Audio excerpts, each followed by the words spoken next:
So guys, আমার last ভিডিওতে রাকিবুল ইসলাম নামে একজন ভাই কমেন্ট করে জানাইছে যে ভাই ডাবল ভেক্টর গান নিয়ে আমরা কিভাবে গেম প্লে করব এবং ম্যাচ বুয়া করব। তো ভাই আপনি মূলত আমার কাছ থেকে জানতে চাইছেন যে ডাবল ভেক্টরের সঠিক টিপস এন্ড ট্রিক্স। তো এটাই তো আপনার কথা, তাই না? তো আমি গাইস আজকে আপনাদেরকে শিখাইতে যাচ্ছি ডাবল ভেক্টর নিয়ে কিভাবে আপনারা গেম প্লে করবেন।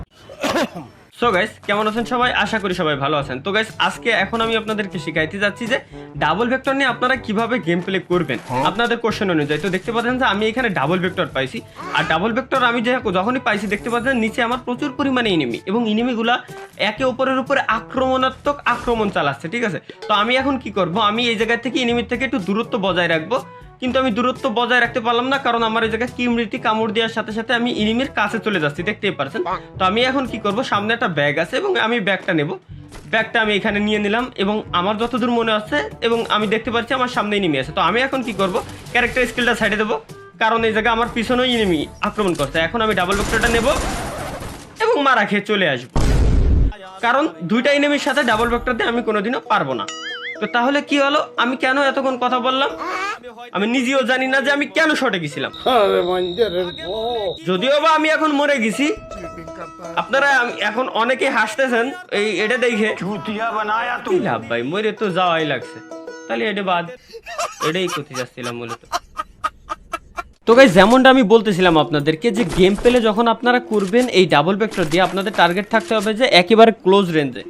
শর্ট রেঞ্জ আর ক্লোজ রেঞ্জের ভিতর অনেক পার্থক্য। ক্লোজ বলতে আমি বুঝাইতে চাচ্ছি একেবারে মানে মুখোমুখি অবস্থায়, ঠিক আছে? একেবারে মুখের সাথে মুখ লেগে যায় না ওই টাইপের এমন একটা অবস্থায় আপনি ভাই কি করবেন, ডাবল ভেক্টর ইউজ করবেন। তাছাড়া ভাই শর্ট রেঞ্জ বলতে বোঝায় ওর থেকে একটু দূরি, আর মিড রেঞ্জ বলতে বোঝায় তার থেকে একটু দূরি, আর লং রেঞ্জ তো ভাই বুঝেনি এয়ার গান কত মিটার কত কি দেখি লাগে। তো আমার সামনে এনিমি আছে, বাট আমার হাতে আপাতত আছে MP40। আশা করি খুব শীঘ্রই আমি এই জায়গায় ডাবল ভেক্টরটা পাই যাবো, আর ডাবল ভেক্টরটা যখনই আমি পাবো তখনই হচ্ছে ভাই মূলত খেলা হবে। কারণ কি আমার এই ম্যাচে বেশিরভাগ এনিমিগুলোরই বট দিয়েছে, আর আপনারাও দেখতে পাচ্ছেন, কোনো সমস্যা নেই। আমি খালি ডাবল ভেক্টরটা না পাওয়া পর্যন্ত ওরা ধরে আমার একটু মারতে থাকতে হবে। এই হচ্ছে আমার মূলত আপাতত। ফাইনালি আমার হাতে গাইস এখন চলে এসেছে ডাবল ভেক্টর, আর এখনই আমি আপনাদেরকে টিপস অ্যান্ড ট্রিক্স দেবো। ভালো সময় এনিমিটাও আইসে, আমি অন করে নিই আগে ডাবল ভেক্টর মুডটা আগে অন করে নিই। ভালো সময় এনিমিটা আইসে, বাট ভাই এনিমির কাছে যেহেতু আমার ফেভারিট একটা ক্যারেক্টার, সুতরাং এনিমিরা এখন মারা যাবে না। এনিমি একটু আমার দেখবো আমি কি করি, ঠিক আছে? আমার মুভমেন্টটা এনিমিরে বুঝতে দিই, আমি মানে বট ওয়ার্ক করতেছি, কিন্তু এই যে এনিমিটা রাইট দিকে আসবে।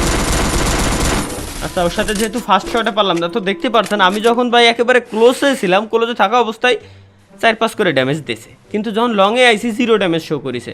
সুতরাং ভাই মানে মিড রেঞ্জেও আসা যাবে না। ডাবল ভেক্টর নিয়ে গেম প্লে করতে গেলে রাকিব ভাই আপনার মাথায় একটা জিনিস রাখতে হবে, এটা অবশ্যই ক্লোজ রেঞ্জের গান। এই যে দেখতে পাচ্ছেন এবার ক্লোজে এনিমি আইসে, এবার দেখেন এই যে দেখেন মুখোমুখি অবস্থায় কিন্তু এনিমির একটা জিগজ্যাগ মুভমেন্ট দিয়ে এরপরে কি করেছি, মাইরে দিলাম। এবং আমি ওইখানে আমার ক্যারেক্টার স্কিলটাও এখন ইউজ করব, কিন্তু কোয়ানে আইসে আমি নিজেও জানি না। আচ্ছা যাই, যেহেতু চলে আইসি সুতরাং ওখানে আপাতত যাওয়ার কোনো মানেই আসে না। আমি এই জায়গা থেকে আপাতত ডিরেক্ট এই জায়গা থেকে বিমা শক্তিতে যাই। শুধু একটা টিপস অ্যান্ড ট্রিক্স দেখালে তো হবে না, আপনাদেরকে আরও কিছু টিপস অ্যান্ড ট্রিক্স আমি দেখাচ্ছি, ঠিক আছে? ওই যে দূরে একটা ইনেমিরে দাঁড়ায় থাকতে কি দেখতে পাচ্ছেন সবাই, ইনেমিটারে দাঁড়ায় হয়েছে। ভাই এইসব ইনেমি দেখলে আমার আসলে ভাই মারতে মন চায় না, আমার খুবই মায়া লাগে এগুলারে দেখলে। কিন্তু ভাই এখানে কিলের কথা যেহেতু ভাই উঠছেই, সুতরাং কিলও দরকার আছে। আমি না মারলে অন্য একটা এনিমি তো অবশ্যই মারি দিবে না, তাই না? সুতরাং এটা ভাই মাইরেই দিয়ে যাই, এটা বারোই ছুড়ে ফেলাই দিই। হ্যাঁ ঠিক আছে, 12 হয়ে গেছে। এবার আমরা এই জায়গাতে আবারও সরে যাই, কারণ ওরে যেহেতু মারছে ওর টিমমেট তো অবশ্যই বাইচে আছে, নালি তো নকর কথা ছিল না, তাই না? এই কারণে আমার আপাতত এই জায়গাতে সরে যাওয়াই ভালো। লং রেঞ্জ একটা এনিমি আমার সাথে কুতকুত খেলতেছে কেমন জানো, ঠিক আছে? ওরে দেখলাম ওই জায়গায় প্যাক করে দাঁড়ায় রয়েছে, আমি ছেড়ে দিলাম আমার ক্যারেক্টার স্কিলটা নিচ দিয়ে যাক, আর আমি যাই উপর দিক দিয়ে।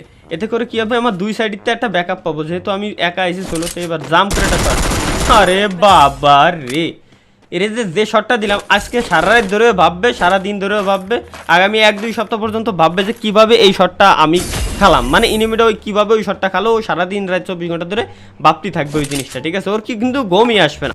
প্রায় 20-25 মিনিট ধরে দুইটা এনিমি এই জায়গায় আমার যে পরিমাণে খাটাই নিয়ে বেড়াচ্ছে ভাই, মানে আমি বলে বুঝাইতে পারবো না, ঠিক আছে? এই কারণে আমি একটা টিপস অ্যান্ড ট্রিক্স কাটালাম, 2 কোণা 2টা ল্যান্ড মাইন বসালাম। এবার আমার হাতে অবশ্যই গ্রেনেড আছে। আরে কি রে ভাই, এতে মরলো না? এই যে একটা নর্মাল গ্রেনেড ছাড়লাম, এরপরে এই গ্রেনেড হামলা, এই একটারে অলরেডি নক করেছি আমি, আর একটা আছে, দুইটাই এর ভিতরে, দুইজন বন্ধু। বাবা মাশাআল্লাহ, দুইটারে আমি খুব সুন্দরভাবে আমি এই জায়গা ফিনিশ দিয়ে দিছি। আর একটা এনিমি গাড়ি নিয়ে যাচ্ছে, আমি একটু বট ওয়ার্ক করলাম যাতে করে ও এখানে আসে, মনে হয় না ও আসবে, কারণ ও ভালো। ওই যাইছে বাবা ও আসলে লোভ সামলাতে পারি না, এই কারণে আইছে। এটাই কিন্তু সব থেকে বড় ভুল, মাথাও ঠান্ডা করতে পারলো না। এই তো অন হয়ে গেছে। যাক, সোনিয়া যখন অন করে দিছে তখন হচ্ছে টেনশন ফ্রি ভাই, টোটালি টেনশন ফ্রি। এরা সোনিয়া ইউজ করে কেন বুঝলাম না। ওর টিমমেটও থামিছে, আসো এরে আমি ফিনিশ দিয়ে দেবো। টিমমেট এবার ওর টিমমেটটা আসুক, এরে যেহেতু আমি ফিনিশ দিয়ে দিছি, ওর টিমমেটটারেও আমি পলাতে দেবো না। ওর টিমমেট ভাই টোটালি বট। এই এনিমিটা মূলত ওর টিমমেটরা নিয়ে আসছে একটাই কারণ, সেটা হচ্ছে কি যে বন্ধু তুই খালি আমার রিভাইভ দিবি, বাকি মারার দায়িত্ব আমার। কিন্তু ও তো জানে না যে ভাই এই ম্যাচে কিডা আছে, তো যাই হোক মরে যাবে স্বাভাবিক। নিচের থেকে একটা এনিমি মনে হয় ফাইট করতেছে কার সাথে, ও আচ্ছা আমার উপরেই ফাইট করতেছে। তাই তো ওই কি রে ভাই, বারে বারে ও মারতেছে আবার চলে যাচ্ছে, মারতেছে চলে যাচ্ছে। অবশ্য আমার কাছে 1800 টাকা আছে, কিন্তু আমার কাছে ভেস্ট আছে মাত্র 1 লেভেলের। এই 1 লেভেলের ভেস্ট নিয়ে আমি ক্লোজে যাচ্ছি, মানে আমার সাহসের তারিফ করা উচিত ভাই সবার। তো আমি ক্যারেক্টার স্কিল শান্তনীয়র উপরে ছেড়ে দিলাম। এবার আমি যাব বাম কোনা দিয়ে, আর ওইটা ডাইন কোনা দিয়ে যাতে থাকুক, যাতে আমার একটা সেফটি থাকে আর কি, একটা ব্যাকআপ থাকে, ঠিক আছে। তো আমি এই জায়গায় সেফটি ইউজ করব। আর ক্লোজে এসে এইবার হবে এর ঝাইড। এবার এর ঝাইডটা দেওয়ার পরে আমি আমার ক্যারেক্টার স্কিল ইউজ করে কিন্তু সরে যাবো, ঠিক আছে। ব্যাস, আর এই ক্যারেক্টার স্কিল কাজ করতেছে না, একটু সামনে গেলে মনে হয় কাজ করবে, মনে হয় কাজ করার কথা। করিছে। আবে বাবা, আমার ক্যারেক্টার স্কিলের উপরে আরেকটা এনিমি তাক করে রয়েছে উপরেতে। আমি ভাই খালি ওর উপরে এই জায়গাতে কোনো ধরনের কোনো রিস্ক নিতে চাই না। আমি সরাসরি ওর সামনে যাবো, ওর সাথে পারলে মুখোমুখি ঝগড়া লাগবো, তাও ভালো। ওর সাথে মুখোমুখি ঝগড়া লেগেই এনিমিটারে আমি চুপি চাপি রিল্যাক্সে বাজার সদাই করার মতো মেরে দিতে পারবো। বাজার সদাই করার মতো বলতে বোঝাতে চাচ্ছি খুবই সহজভাবে, ঠিক আছে। এবার এই যে কলাম না, খুবই সহজভাবে আমি এমনি মারতে পারবো। এবার ভাই আমি দাঁড়াবো না, আমি আগে যে বেস্ট কিনে নিয়ে আসি রে ভাই। যে পিকেরতে আমি চলে গেছিলাম সেই পিকে কিন্তু আমি আবারও হাজির এই জায়গায়। আর ভিতরে একটা এনিমিরে আমি দেখতে পাচ্ছি, এই কারণে আমি সাইডে দিলাম কি আমার শান্তনীয়। এবার ইউজ করব। এবার ও তো টের পায় নিজে শান্তনীয় এনে আইছে। আরে বাবা রে, কি পরিমাণ রেড লাগে। দুটো মিলে মাত্র 58 আচ্ছা না, দুটো মিলে 58 দিলেও তো এনাফ, অনেক ড্যামেজ দেয়। আমার যতদূর মনে হচ্ছে যে এই এনিমিটারে প্রথমবার আমি এনিমির সাথেই খেলাধুলা করছিলাম এই জায়গা। ও বাবা, একটা ল্যাম্বরগিনি নিয়ে গেল, আর একটা এই তো গাড়ি বাবা সবগুলা খ্যাপছে এক জায়গায়। আমি একটা ফায়ার দিলাম যাতে ওরা আমার উপরে আক্রমণ করে কিনা আমি একটু দেখি। যদি আমার উপর আক্রমণ করে তাহলে তো ভাই আমার জন্য প্লাস পয়েন্ট, আমার জন্য সুবিধা। না, ওরা বাইকে গেছে, তাহলে আমিও বাইকে যাই। এই লাস্ট জোনের ফাইটটাই হবে ভাই সব থেকে অসাধারণ, ঠিক আছে। কারণ এখানে এমনিতেই লেখা আছে লাস্ট ফাইট। ক্যারেক্টার স্কিলটা খালি যাইতেও দিল না এই নেমিটা, কোনো সমস্যা নেই। ও যেহেতু যাইতে দিল না, ওরে আমি শর্টে যাই মারবো। গাছের গোড়ায় পলাইছো না? আবে না, আরে ডাইন দিকে চলে গেছো। ওরে আমি মাইরেই ছাড়বো ভাই, যে করেই হোক। ও মরিছে কিন্তু, ওরে মরে গেছে। কিন্তু এর পিছনে ওই যে আবার দুটো এনিমি রয়েছে, এরা কপাল ভালো যে কিলটা চুরি করতে পারেনি। ওরা কিলটা চুরি করলি তো হয়ে গেছিলো। আচ্ছা আমার গানও রিলোড দিতে হবে না, ভুলে গেছিলাম। ওরা যদি আমার কিলটা চুরি নিত তাহলে তো ভাই আমার আর কোনো খোঁজ খবরই থাকতো না। ও একটা এনিমি শর্টে আছে, আমি আর ক্যারেক্টার স্কিলটারে কোনো সাইডে দিই, এটা একটা ওয়াল মেরে নিই। দাঁড়াও, এইবার ওয়ালটা মেরে নিই। এবার একটা ক্লোজে আসতেছে দেখছি, আহা ঠ্যাং শট লাগছে। দাঁড়াও, এবার হ্যাঁ মরতে ওটা মরতে। ওর টিমমেটটা আছে খালি, ওর টিমমেটটা উই যে দৌড়ে বেড়াচ্ছে, দিমিত্রি অন করে দৌড়ে বেড়াচ্ছে ওর টিমমেটটা। কিন্তু ভাই একটা মনস্টার কার নিয়ে ঘুরে বেড়াচ্ছে, ওরে মনস্টার কার নিয়ে ঘুরে বেড়াচ্ছে, যেটা ওইটারে দেখে আমার ভাই প্রচণ্ড পরিমাণে ভয় লাগতেছে। এর কারণ হচ্ছে কি ভাই, মানে নর্মাল গাড়ি ঘোড়া হলে ফাটাই দিতে পারতাম কোলোদে আসলেও, কিন্তু এই ট্রাভেল ভেক্টর দিয়ে মিনিমাম 300 এমও লাগবে খালি মনস্টার কারে ফাটাইতে, ঠিক আছে। যেটা আমার দ্বারা একেবারেই ইম্পসিবল বলাই চলে। এই যে মনস্টার কার এই যে আমার দিকে আসতেছে, আমি এখান থেকে ভাই জোনে যাবো। এর কাছে যে কোনোভাবে বাইছে, এবার জোনের দিকে দৌড়বো আমি।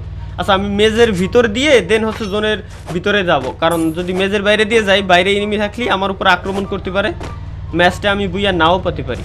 তবে ভাই যেহেতু একেবারে শর্টের গান, তারপর আবার মনস্টার কারের ওইটা যদি না মরে, তাহলে ভাই জেন্দিগিতেও ম্যাচ বুইয়া পাবো না, আমি গ্যারান্টি দিয়ে করতে পারি। কারণ মনস্টার কার ভাঙ্গার মতো গান আমার কাছে নাই। মনস্টার কার ডাবল ভেক্টর দিয়ে জেন্দিগিতেও ভাঙ্গা সম্ভব না, এটা দিয়ে তো ইম্পসিবল একেবারে। তারপরে আমি যথাসম্ভব চেষ্টা করব যে ইনিমিটারে মারার।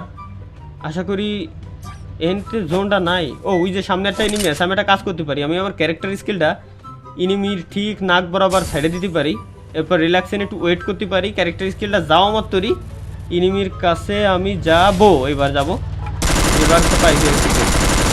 আরে ভাই মারি দিস, আরে আরে আরে ক্যারেক্টার স্কিল আছে। আরে সাব্বাস ভাই,